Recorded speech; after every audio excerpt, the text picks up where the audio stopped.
em um dos livros que publiquei. Quando um advogado atua, e a gente percebe isso, Roberto, nesse caso da Bolívia, mas de maneira muito clara. Quando o advogado atua, ele não está defendendo apenas aquela pessoa que está sendo acusada. Quando um advogado atua, ele defende muito mais do que aquela pessoa, Silvano.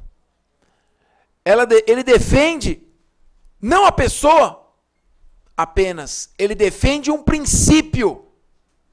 É isto que o advogado defende quando ele atua.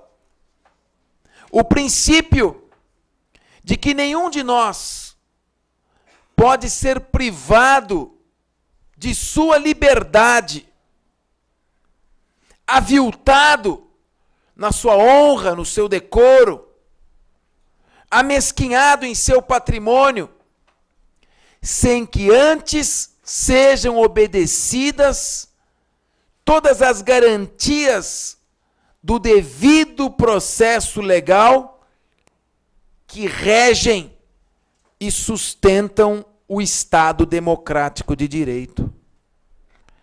Sem a presença do advogado, como estamos vendo na Justiça de Oruro, na Bolívia, sem a presença do advogado, o Estado se transformaria num leviatã acusatório, no qual a tese apresentada pela acusação não encontraria a antítese da defesa. E quando há tese sem antítese, não se atinge a síntese de um pronunciamento jurisdicional sereno, prudente, racional, razoável, atento às provas, equidistante e, portanto, justo. E é por isso que sem advogado não se faz justiça. E é por esta razão e por esta convicção, por esta consciência, que desde o primeiro dia em que exerci e venho exercendo meu mandato como deputado estadual, e muitos cobram, tem que ir lá para o Congresso Nacional, o seu lugar é lá. Você tem votação para ir para lá, mas eu não terminei o trabalho que eu comecei na Assembleia. Eu não gosto de deixar nada pela metade. Desde o primeiro dia do meu mandato, a OAB está sentada comigo na minha cadeira. E desde esse primeiro dia, nós estamos lado a lado, lutando pelas bandeiras da advocacia. Porque quem defende o advogado não defende a prerrogativa de um profissional, mas defende as prerrogativas de alguém que exerce um verdadeiro munus em defesa da liberdade, do direito e da justiça. Eu dei entrevista a algumas rádios, algumas delas dizendo: como é que o senhor põe a mão na consciência? O senhor está defendendo esse crime? O senhor não está vendo como fez a promotora de Oruro, que esfregou na cara do embaixador brasileiro uma foto triste, trágica, daquele menor morto, Kevin Espada, dizendo: alguém vai ter que pagar. E aí me disseram: o senhor não acha que a Justiça da Bolívia, deu uma entrevista para a rádio, com o sugestivo nome Rádio Grenal de Porto Alegre, dizendo assim, o seguinte: mas o senhor não acha que, por via das dúvidas, deixe eles ali, a justiça boliviana é melhor que a brasileira, porque pelo menos eles estão pagando por ali? Eu falei: é legal. Esse raciocínio é perfeito, enquanto este mesmo sistema não se voltar contra você.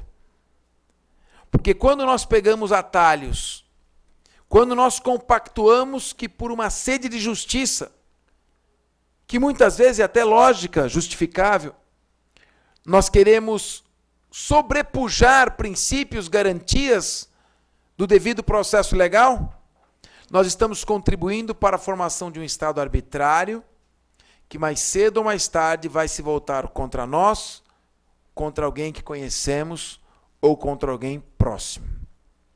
Por isso, lutar para que os preceitos garantistas do processo penal, os princípios da Constituição, o devido processo legal, o direito de defesa, o direito do contraditório, o princípio da razoabilidade, que é um meta-princípio, que nada mais é do que bom senso, prevaleçam, é lutar por uma justiça que siga sempre um critério, um padrão objetivo que dê a todos nós a certeza de que estamos protegidos contra o arbítrio. Quando Feuerbach, no século XIX, redescobriu a Magna Carta do rei João Sem Terra, lá de 1215, e o princípio da legalidade começou a ser efetivamente aplicado, dando ensejo, já que havia regras agora, já que não é mais arbítrio, já que não é o rei que pune quando quer e como quer, já que agora existe uma regra, não há crime sem lei que o defina. Ninguém pode ser punido por um fato que não esteja previamente descrito em lei, numa regra objetiva. Isto deu segurança para que surgisse todo um sistema, uma dogmática, uma ciência penal. E para que serve tudo isso? Para combater o arbítrio, a vontade unipessoal de uma pessoa se sobrepujar pelo seu desejo ou pela força ao direito da outra. E isso fica muito claro em tudo o que aconteceu. Ninguém mais do que eu, pelo menos nessa história recente, combateu torcida organizada de futebol. Processei torcida, com erros e acertos, mal ou bem, essas torcidas ficaram afastadas dos estádios de 1995 a 2003. Foram 8 anos sem colocar faixa, bandeira, sem aparecer, com as contas sequestradas, proibidas de entrar no estádio, sofreram um prejuízo muito grande, perderam sócios, perderam associados, sofreram na carne, sentiram que a violência não é marketing, porque antes a violência atraía torcedores. Quanto mais violenta fosse a torcida e piores os antecedentes dos torcedores, melhor para a torcida, porque melhor era para o seu marketing. O marketing era da violência. Quanto mais temida, mais atraía, sobretudo, jovens em fase ainda de amadurecimento psicológico. Essa lógica foi invertida. E hoje os dirigentes, se antes estimulavam e participavam da violência, atualmente eles procuram evitar porque sabem que as sanções são pesadas. Então, eu não tenho nenhum motivo para fazer defesa de membro de torcida organizada de futebol. Isso não me dá nenhum voto adicional. Se você quiser falar em termos eleitorais, está fazendo isso que é política. Eu digo para você que a chance de eu ter algum voto de torcida organizada é próxima a 0. Eu sou o anti-torcida organizada. Eu não sou, não é o meu eleitor. Se quem está ligado a futebol que vota em mim é o cara que está no sofá vendo a televisão e tem medo da violência. De maneira que não tinha que necessariamente que estar metido nesta confusão. Fui até aconselhado pelo nosso marketing para que não me envolvesse. Acontece que eu não sou de me calar. É da minha personalidade. Eu não me conformo quando eu vejo uma injustiça. E que injustiça é essa? No dia 20 de fevereiro, pela Taça Libertadores da América, houve uma partida de futebol entre Corinthians e San José. Para nós, doravante, São José. O Corinthians e o São José estão jogando em Oruro uma partida válida pela Taça Libertadores da América. O time do Corinthians foi recebido com festa, com gala. Mais da metade dos torcedores do São José foram ao estádio para ver o Corinthians, não para ver o São José. Oportunidade única para a maioria deles. Detalhe triste, chega a emocionar. O jovem morto, Kevin Espada, foi ao estádio para ver o Corinthians, não foi para ver o São José. Clima de absoluta amistosidade, harmonia. Nada que pudesse justificar o desejo de agredir, torcidas em alguns pontos até misturadas. Alegria, como deve ser o ambiente de um futebol, e não essa rivalidade que existe aqui. Corinthians entra em campo. Vários torcedores acendem um sinalizador, que se vê muito em estádio, inclusive aqui no Brasil. A torcida, a polícia boliviana, que faz a segurança do estádio, permitir a entrada do sinalizador. Tem torcedores que entraram com a mochila cheia de sinalizadores. Qualquer revista mediana flagra a presença destes artefatos. Não é que subiu numa caixa de papelão puxada por uma corda do lado de fora da arquibancada, que nem aqueles vendedores ambulantes faziam na década de 70, subia lá aquele enroladinho de creme, o sanduichinho. Chegou a comer um desses, Roberto, no estádio? Não. O famoso comeu, morreu. Então, nada disso, entrando pelas vias normais, sem nenhum tipo de fiscalização. Acenderam os sinalizadores. Ninguém entrou para tomar da mão o sinalizador. E o jogo transcorreu. Durante este jogo, como vocês sabem, na hora que saiu o gol do Corinthians, a bandeira do time foi defraudada. Isso acontece em todos os gols dos times de futebol. Corinthians especificamente, essa torcida que eu processei, a torcida Gaviões da Fiel, toda vez que sai um gol, eles abrem uma bandeira imensa e toma conta de toda a arquibancada e ficam tremulando, as pessoas ficam embaixo desta bandeira. Não é algo que foi defraudado na hora do gol para que acobertasse uma ação criminosa. Não, isso é um procedimento comum da torcida. Abriu a bandeira. As imagens de televisão mostram que, enquanto essa bandeira está sendo aberta, um sinalizador é detonado e passa em trajetória oblíqua o produto do disparo. Se você colocar a imagem, foi repetida várias vezes pela televisão, você vai passar a chama, como é que vamos chamar aquilo? A chama do sinalizador. Vai. Vamos falar lato sensu, vai. Passou aquele troço lá. Né? Ele puxou e tchum, disparou. Você vê lá e ocorrendo aquela tragédia. Né? Muito bem. Imediatamente houve aquele tumulto, menino morto, as pessoas em estado de choque demoraram para se aperceber da gravidade do fato, o menino foi retirado de lá, e algum tempo depois começaram a gritar, a torcida do São José gritar, assassinos, assassinos, assassinos. Muito bem. Tinha passado muito tempo. Delmanto, já tinha passado logo após, o acaba de cometer, logo em seguida, quando a polícia, pressionada pela torcida local e receosa de ter sido leniente na fiscalização daquele artefato, chega e faz uma verdadeira operação arrastão.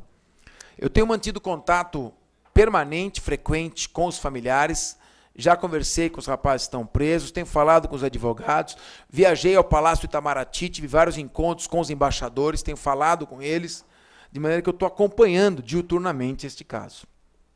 Bom, a polícia chegou e começou a fazer uma operação arrastão.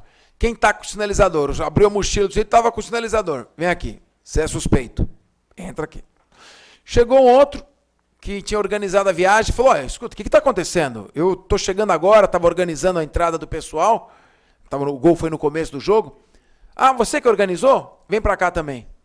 E prenderam 12 torcedores. Levaram para serem recolhidos. De início eu fiquei um pouco receoso, eu falei, espera um pouquinho. A gente aprende que não há crime sem motivo. Qual a razão de a torcida ter planejado previamente no hotel ou na hora preparar o disparo de um artefato para matar eventualmente algum outro torcedor do lado de lá? Não, mas tudo bem, pode ser que os caras são nóia. Sempre tem um nóia que faz isso, né? O que os caras fazem, ele faz porque não tem muito motivo. Né? Assistimos um filme dos...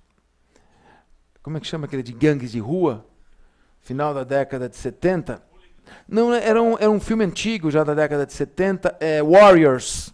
Os Warriors. Antigo, né, Rui? Ricardo antigo? Era criança. Então todas as gangues de Nova York reunidas iam se unir, todas as gangues juntas para derrubar a cidade. Todos unidos. Aí um puxa a arma, deu um tiro e matou o líder de todos.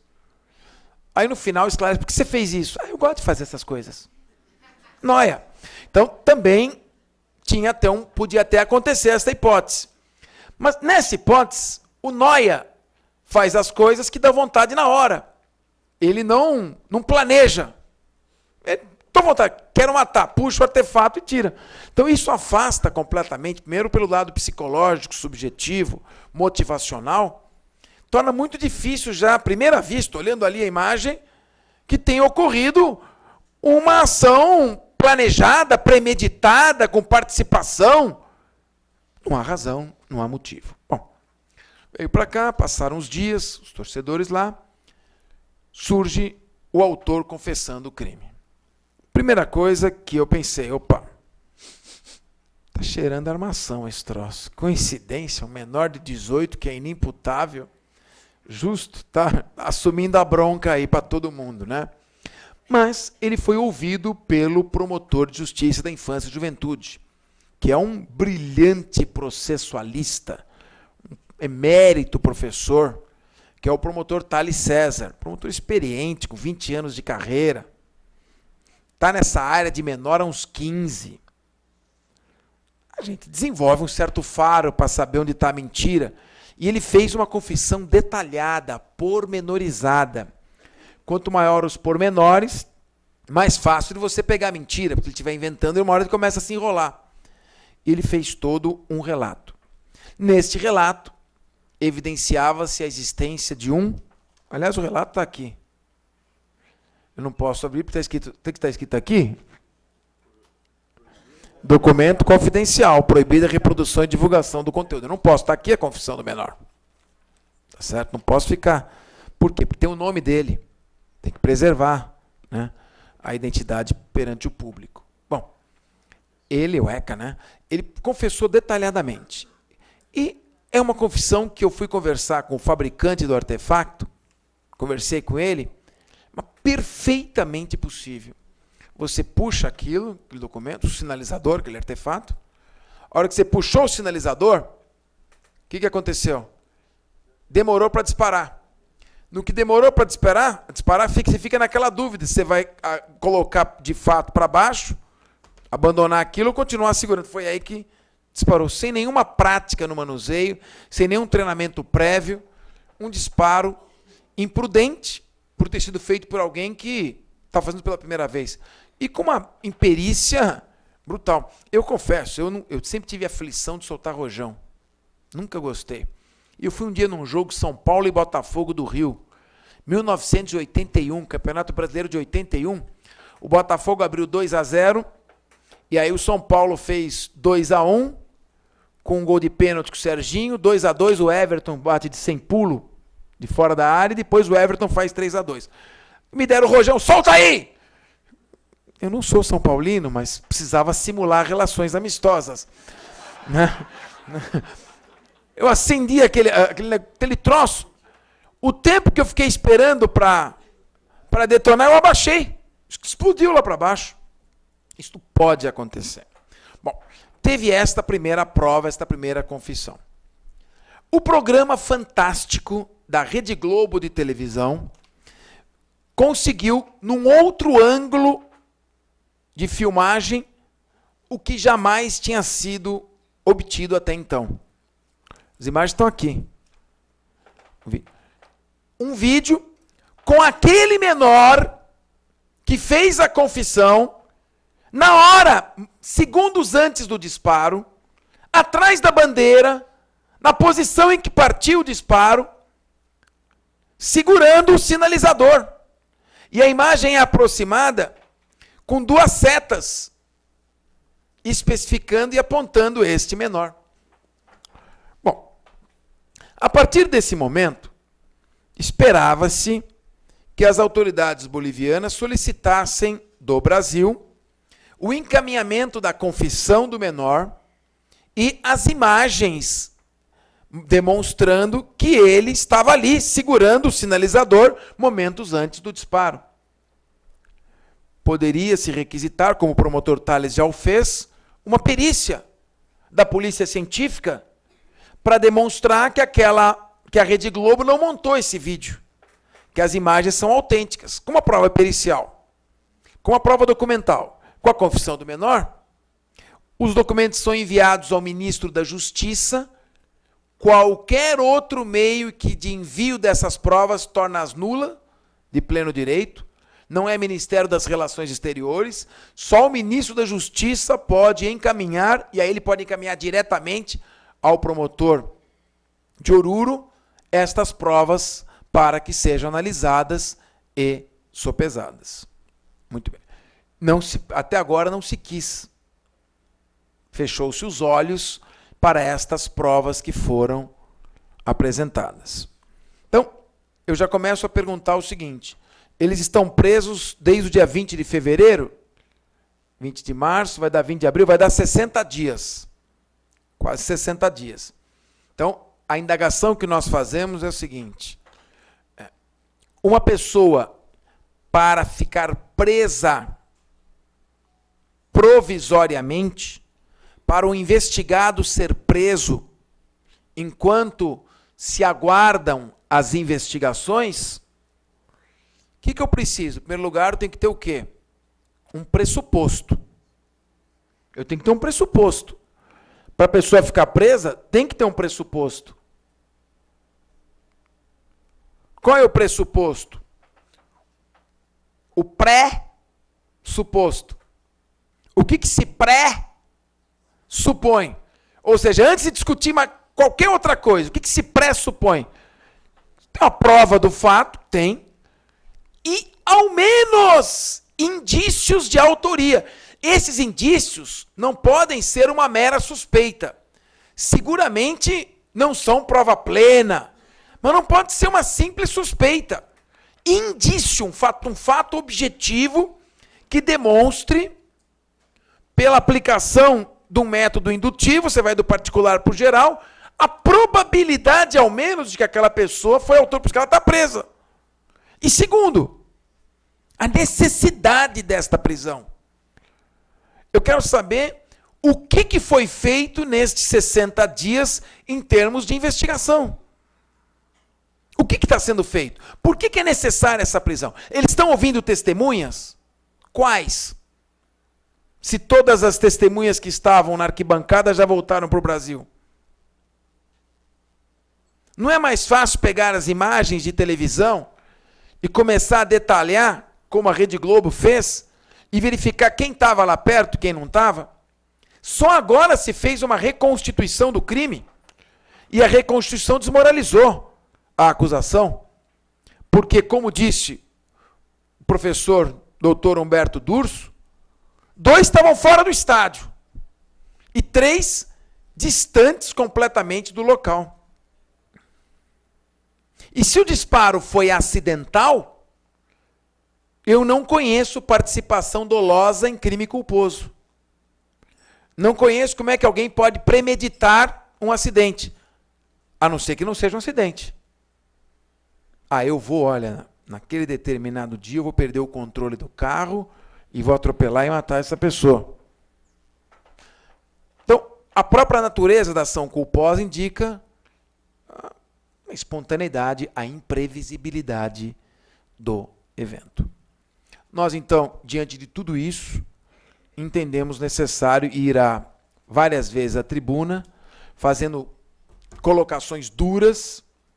Fui até, arrisquei minha vida, indo à Comissão de Direitos Humanos do Congresso Nacional, num momento pouco recomendável, e diante daquela briga que se fazia presente, com o nosso deputado Marcos Feliciano, presidindo a Comissão de Direitos Humanos, eu ali ao seu lado, eu falei, bom, deixa eu voltar para o estádio para brigar com a torcida, que é melhor. Está uma confusão muito grande, dois focos muito antagônicos colidindo. Né? E eu tentei fazer aquela exposição, depois eu fui aquilo me deu um pouco de legitimidade, acabou sendo bom. Por incrível que pareça, todo aquele tumulto acabou dando legitimidade no assunto, e eu vou explicar que em seguida eu saí e fui para o Palácio Itamaraty. Muito bem. Fui recebido pelo subsecretário de Relações Exteriores, embaixador, subsecretário para Assuntos da América do Sul, subsecretário de Assuntos do Exterior para brasileiros e mais 4 embaixadores de primeiro nível. Um embaixador chegou e entrou no meio da reunião, ele tinha acabado de vir da Bolívia, onde havia estado em companhia de um senador. E se reuniram comigo. Falou, bom, deputado, qual a sua opinião, sua avaliação? Falei, vocês estão fazendo pouco, estão hesitantes, excessivamente cautelosos, e a prudência está se confundindo com omissão. Tá, o que o senhor espera que a gente faça? Falei, bom, o mínimo que se deve fazer é o seguinte. A Bolívia assinou em 1969 a Convenção Americana de Direitos Humanos.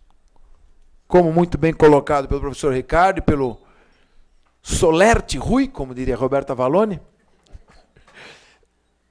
o Pacto de São José da Costa Rica. É uma convenção de direitos humanos assinada pelos países do continente americano em 1969. Por que os países assinaram esta Convenção de Direitos Humanos? Porque os Estados Unidos da América, que apoiavam fortemente as ditaduras na América do Sul, contra o regime comunista soviético, queriam dar uma aparência de proteção a direitos humanos. Então, organizaram ali, a Organização dos Estados Americanos reuniu os países das Américas para assinar um tratado dizendo que os países se comprometiam a cumprir aquele tratado de direitos humanos em seus respectivos territórios. Assinaram. Assinou, não vale nada. Enquanto o país não ratificar este tratado, ele não é incorporado ao seu direito interno. Então ele passa a ter uma natureza mais mandamental, de compromisso, de vontade. Bom, o Brasil ratificou por decreto legislativo em 25 de setembro de 92. E hoje, depois da emenda constitucional 45 de 2004, hoje esse tratado tem força de emenda constitucional. Tanto que a prisão do depositário infiel passa a ser inconstitucional. Tem até súmula vinculante, súmula 25. O que a Bolívia fez? 27 de julho de 93, ela ratificou o Pacto de São José da Costa Rica. Portanto, ela incorporou o Pacto de São José da Costa Rica ao seu direito. Eu vou deixar que o nosso eminente processualista, professor Delmanto, analise quais as implicações processuais que tem incorporar regras desse tratado ao direito pátrio. Então já não se pode dizer mais, é o direito deles. Não. Há um direito consagrado internacionalmente que eles incorporaram ao seu ordenamento. E estão descumprindo. Bom, eu falei, então vamos fazer o seguinte, mestre Ricardo. Eu disse aos embaixadores, como eles estão descumprindo, em flagrante violação a tratados internacionais de direitos humanos, só há um caminho. Recorrer à Comissão e à Corte Interamericana de Direitos Humanos. Muito bem. Depois os professores vão detalhar quais são as consequências. Eu vou então só fazer um relato do que eu ouvi, sem adentrar a análise processual ou penal. Os embaixadores falaram, olha, nós estamos pisando em ovos. O senhor está batendo muito na gente, e outras pessoas também, outros políticos estão falando que nós estamos sendo lenientes, que é a impressão do doutor Humberto Durso, que é a minha e de todos. Mas nós não podemos fazer uma negociação pela imprensa. Se a gente radicalizar o processo, se efetivamente, eu tinha falado até antes da Gaviões da Viel contratar, eu tinha conversado com a doutora Maristela Basso. Eu queria que a Assembleia contratasse para a gente ingressar na Corte Interamericana de Direitos Humanos. A Gaviões acabou contratando. Eles falaram, se vocês denunciarem a Bolívia por violação de direitos humanos à Corte Interamericana de Direitos Humanos, se não me engano são 7 juízes, depois vai ter um processo, aí vem a sentença. O que vai acontecer é o seguinte, aí depois os professores é que vão analisar isso aqui. Isso é o que eles me falaram. A Bolívia denuncia o tratado, se retira do tratado e diz, eu não vou mais cumprir esse tratado. Se fecha no seu direito interno. E diz, agora não é mais um problema diplomático nem político, eu não tenho nada a ver com esse tratado, eu não vou cumpri-lo, virem-se, contratem um advogado aqui e discutam de acordo com a nossa legislação interna. Por esta razão é que nós estamos agindo desta maneira. Parece que você já tem uma oposição. Eu tomei aquilo e falei, bom, não sou eu que vou arriscar, porque politicamente, se eu fizer uma coisa que prejudique, depois sobra para mim, né? Então, eles disseram que era inconveniente assim proceder. Bom, e qual é o caminho, então? Bom, a prisão dos 12 brasileiros, que eu já comparei, escrevi, então o artigo está no meu site. Trata-se de um sequestro, porque é uma prisão ilegal, sem respaldo, e este sequestro está sendo usado como condição para o pagamento da indenização à família do menor, que é justo. Então eu falei que eles estão numa condição de extorsão mediante sequestro. Tá? Só que em vez de resgate é indenização. Então, quais são os dois caminhos? Primeiro,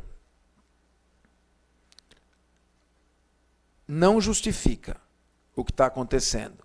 Tem um brasileiro com problema renal agravado, um que tem que trocar o pino do braço, e o outro está bipolar, está afundando em crise depressiva, os casos mais graves. Mas eu reconheço que é necessário dar uma satisfação à família do menor, não pode ficar por isso mesmo. Eu tive a infelicidade de ver as fotos. É uma criança, e realmente choca ver o estado em que ficou o corpo daquele menino, o que o sinalizador provocou internamente. Então, primeiro, nada vai trazer de volta a vida daquele jovem, morto estupidamente. Todas as vezes que o pai desse menor ou a mãe deitarem a cabeça, vão pensar por que eu levei ele neste jogo. Vão começar a pensar tudo o que aconteceu antes, que acabou dando certo, e o jogo, e por que não deu errado. Será um sofrimento para sempre. Nada trará de volta. Nós não estamos tratando aqui de curar esta dor. Isso é uma questão de fé, de tempo, de uma série de outras, de amor, de carinho familiar, série de outras coisas. Estou cuidando de falar de consequências legais. São os dois pontos. Primeiro, não haver impunidade no caso. Alguém tem que responder. Mas não alguém tem que responder no sentido de que se não for menor vão os 12. Alguém tem que responder no sentido de que o menor que fez o disparo, que tem a confissão, que tem a fita, se não houver nenhuma outra prova contra aqueles 12, é a prova que existe. Que este menor seja responsabilizado. Agora, responsabilizado como? Nos termos da nossa legislação. Aplica-se aí o nosso penalista, professor Ricardo de Moraes Cabezol, um bom tema aí, professor. Marcelo Sampaio. E o Ricardo? Que pena. Então, Marcelo, eu vi que você chamou Marcelo Sampaio, mas eu falei, você deve estar enganado. É que está aqui o título, professor. Nosso penalista, professor Marcelo Sampaio. Marcelo, esse tema do princípio da personalidade ativa é um bom tema. Aplica-se a lei brasileira ao crime praticado por brasileiro fora do Brasil, com as suas condições. Então, em primeiro lugar, responsabilizar esse menor. Ah, mas não é suficiente. Espera um pouquinho. O que deu um tiro na cabeça, queima-roupa do universitário na porta de casa, o Champinha, que estuprou a Liana Friedenbach durante vários dias depois de matá-la, estão submetidos e foram submetidos à legislação protetiva do Estatuto da Criança e do Adolescente. O nosso sistema constitucional prevê esta punição, esta pena, este procedimento. Então eles têm que ser punidos nos termos da legislação. Senão nós vamos começar a fazer justiça pelas próprias mãos, talião, autotutela. Então, primeiro, punir. O promotor Thales César faz um trabalho excepcional. Eu acho que a OAB deveria, inclusive, chamá-lo aqui para falar. Faz um trabalho fantástico. Está em contato com o promotor da Bolívia. E esse promotor da Bolívia pode vir aqui ouvir o menor junto com ele para receber as provas que estão sendo feitas e aplicar uma pena. Esse é o primeiro ponto. E o segundo, a reparação do dano, a consequência civil.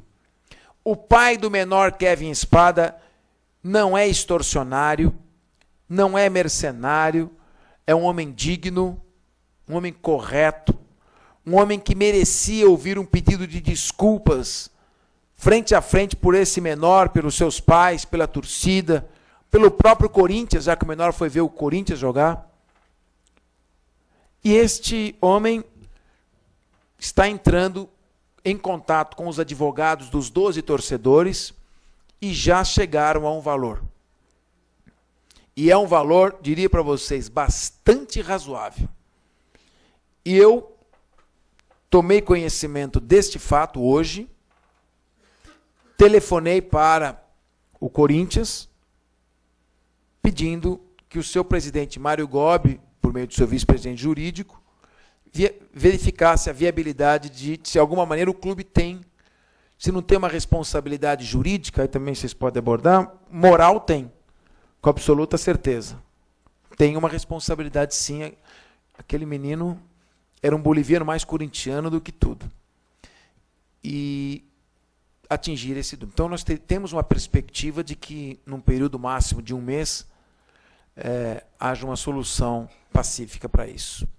Eu aceitei sim chefiar a delegação da seleção brasileira, porque entendi que o próprio Filipão na pré-eleição, como chefe de delegação, você fica, né? No mesmo hotel com técnicos, jogadores, comissão técnica, só vocês, só nós lá. Vai no vestiário, vai no gramado, participa da pré-eleição. Ele falou, este não é um jogo comum. Este é um jogo político, um jogo diplomático. O Capê está vindo aqui. Justamente para isso, nós temos uma missão. Acabar com esse clima de guerra que ficou da Libertadores. Vamos trazer a paz da seleção brasileira. E a seleção brasileira é amada pelos bolivianos. O ônibus foi quase sacudido, o Neymar é idolatrado, e aquilo mudou também o ânimo. Havia um ressentimento muito grande. Então, toda essa parte psicológica e emocional, ela está sendo superada. Então, estes eram só a parte que eu prometi fazer dos relatos do fato.